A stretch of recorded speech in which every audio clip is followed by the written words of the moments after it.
والصلاة والسلام على رسوله الكريم أما بعد فأعوذ بالله من الشيطان الرجيم بسم الله الرحمن الرحيم ولا تحينوا ولا تحزنوا وأنتم الأعلون إن كنتم مؤمنين صدق الله العظيم. میں کوئی مقرر نہیں ہوں کہ تقریر کر سکوں مگر چند دنوں میں اس وقت میں رہ کر جب بھی سکھائے آپ لوگوں کے سامنے پیش کرنا چاہتا ہوں. آپ لوگ اسے غور سے سنیں. 26 جنوری کو یوم جمہوریہ اس لیے کہا جاتا ہے کہ 26 جنوری 1950 عیسوی کو ہمارے ملک ہندوستان میں جمہوری نظام قائم کیا گیا جس کی خصوصیت تقریباً 76 سال سے ہم لوگ چلے آ رہے ہیں. اس ہندوستان کے تمام چھوٹے بڑے مدارس و مکاتب کالج اور یونیورسٹیوں میں یوم جمہوریہ کی مناسبت سے مختلف قسم کے پروگراموں کا انعقاد کیا جاتا ہے اور ان پروگراموں میں ہمارے ملک کے آئین اور مجاہدین آزادی کی قربانیوں پر ایک روایتی روشنی ڈالی جاتی ہے. بچے کے درمیان شیرینی تقسیم کی جاتی ہے اور مجاہدین آزادی کی قربانی کو یاد کر کے کچھ ترانے نظموں میں بھری جاتی ہے. آج ملک کے حالات نہایت خراب اور ناگزیر بھی ہے.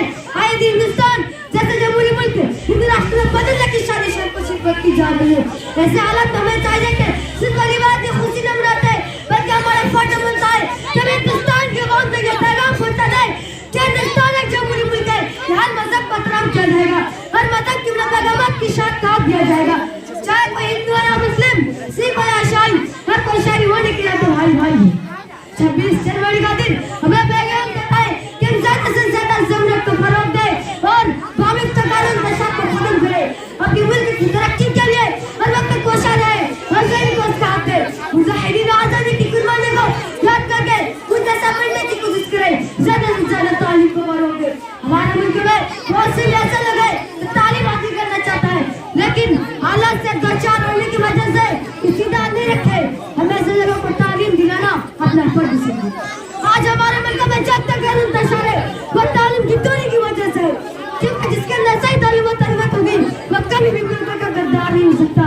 ہم لوگ کوشش کریں گے ہندوستان کا حکومت اپنے اپنے قوت و بازو پر کرو اور یاد من لے کر دے کہ اس ملک میں جمہوریت کو فروغ دینا اپنے ملک سے انتشار و فساد کو ختم کرنا ہے.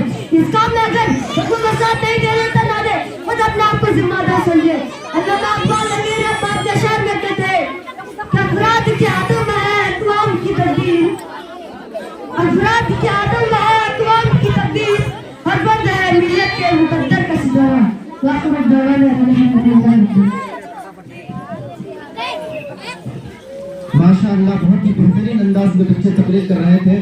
مجھے امید ہی نہیں بلکہ مجھے مکمل یقین ہے کہ یہ بچے آگے چل کر بڑے بڑے مقرروں میں شمار ہوں گے, کیونکہ یہ بچے ابھی سے مکتب میں اس طرح کی تقریر پیش کر رہے ہیں. مجھے یقین ہے کہ یہ بچے آگے چل کر بڑے بڑے مقرروں میں شمار ہوں گے. ہمیں بھی چاہیے کہ ہم سب کے بچے اس طرح سے تقریر کریں. اور میں اس کے بعد تقریر پیش کرنے کے لیے عرفان کو تعلق دیتا ہوں کہ آیا